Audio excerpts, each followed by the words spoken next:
Alors aujourd'hui, on va vous raconter une petite histoire qui parle un peu de nous, mais qui montre surtout comment l'empire médiatique de Vincent Bolloré est devenu aujourd'hui une machine à harceler bien huilée, toujours prête à banaliser les plus grandes obsessions de l'extrême droite. Cette histoire, elle commence le 30 avril, en fin d'après-midi, vers 18h, notre journaliste Nassira El Mouadem, qui présente 2 fois par mois l'émission Arrêt sur Image, tweet ce message à un tantinet énervé sur la plateforme X. Elle fait référence dans son tweet à un article de RMC Sport qui évoque une circulaire de la Fédération française de foot.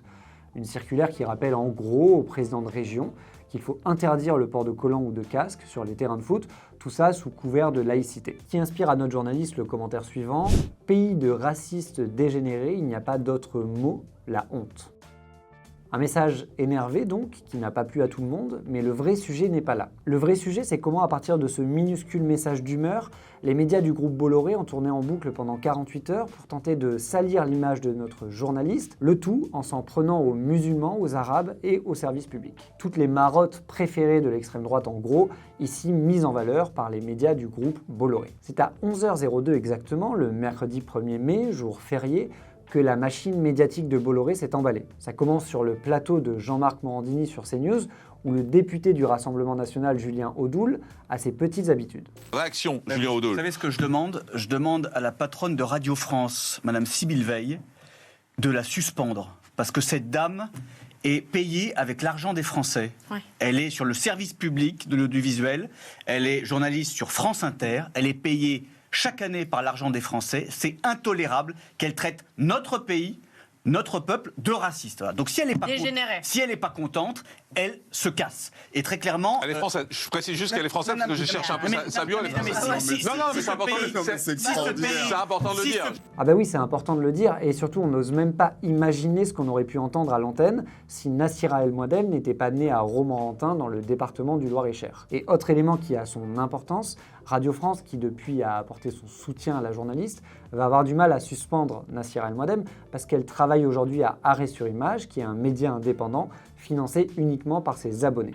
Notre journaliste a bien animé et produit 2 séries d'été sur France Inter en 2021 et 2022, mais ne travaille plus aujourd'hui pour le service public. C'est la simple réalité des faits tels qu'ils sont. Donc après CNews, c'est un autre média du groupe Bolloré qui a pris le relais. À 12h17, toujours le 1er mai, le journal du dimanche publie un article intitulé « Pays de racistes dégénérés, les propos d'une journaliste d'Arrêt sur Image soulèvent un tollé ». Alors cette fois, le média cité est le bon, on progresse, mais ce tollé n'intéresse alors que les médias du groupe Bolloré.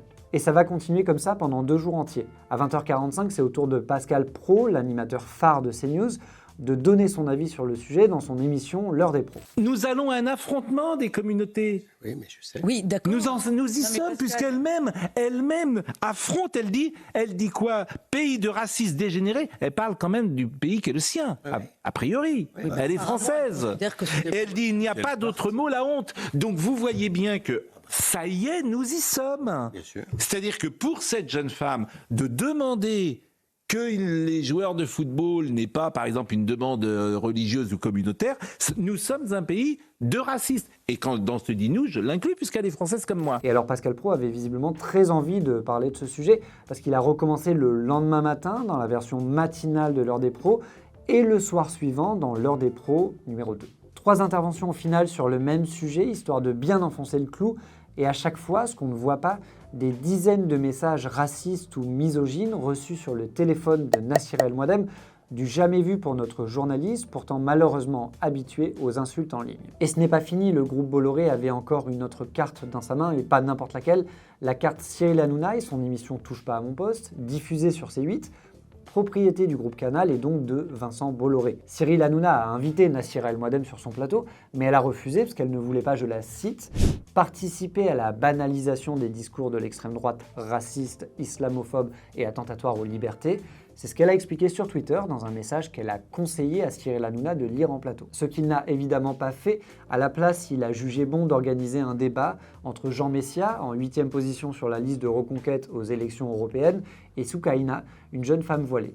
Un débat forcément très apaisé. Vous n'êtes pas habillée comme une Française et quand on vous regarde, on ne pense pas spontanément à la France, excusez-moi. Vous non plus. Bah si, justement, moi je suis habillée comme un Français. Pardon.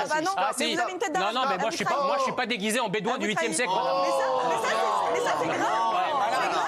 C'est grave d'avoir Et vous vous ridiculisez en parlant comme ça et ça prouve votre Vous islamophobie en voulez fait. vous autodiscriminer pour ensuite reprocher aux Français de regarder de travers. Mais c'est quoi ça? Habillez-vous normalement et après tout le monde vous regardera normalement. Alors oui, cette histoire, elle est désolante, elle est triste, elle est révoltante, mais elle dit aussi beaucoup de choses sur la force de frappe dont dispose aujourd'hui l'extrême droite dans le débat public. Aujourd'hui, grâce à l'empire médiatique assemblé minutieusement par Vincent Bolloré, plusieurs médias peuvent, pour un message qui leur déplaît, écrit par une personne dont ils n'aiment pas les idées et qui a surtout le malheur de s'appeler Nassira, décider de cibler cette même personne pendant 48 heures. Et dans cette histoire, il ne faut pas être naïf non plus. Ce message a été ciblé parce qu'il permet aussi à tous ces gens de s'attaquer à quelque chose d'autre qu'ils détestent, le service public français, quand bien même Nassira El Mouadem n'y travaille plus depuis plusieurs années. Cette histoire, celle des médias Bolloré qui se mettent en rang pour harceler la même personne, pour diffuser des idées racistes dans la société, on risque malheureusement de devoir la raconter souvent dans les années à venir. Aussi souvent en tout cas qu'il le faudra pour que les gens comprennent ce qui est en œuvre actuellement. Notre mission, critiquer les médias et déconstruire les narrations médiatiques, on veut et on va continuer à le faire malgré les menaces de mort et de viol reçues par certains membres de notre équipe. Alors si vous pensez que notre travail est utile, partagez cette vidéo ou abonnez-vous à Arrêt sur Image. À la prochaine fois pour une autre histoire donc, et en attendant, portez-vous bien et abonnez-vous.